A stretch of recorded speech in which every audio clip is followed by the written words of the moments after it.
Jamie, secret din ako. Gusto mo ba malaman? Ano? Pwede ko sabihin sa'yo, JJ, na yun dahilan kung bakit ka nahulog kay Kiefer. Yung lahat planado. Pwede ko sabihin na I fell for you. Slowly, gently. Ikaw ang tinitibok ng puso ko. At hindi dahil sa anumang plano. Uy! Ano? Pabitin ka naman masyado?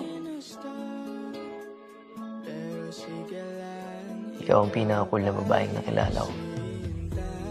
Wala kang katulad, Jay. Nag-iisa ka lang. Kaya huwag na huwag mamamalitin yung sarili mo. Wow! Secret yan. Sa'yo ko lang sinabi. Ngayon mo lang ako pinuri ah. Totoo ba yan? Oh,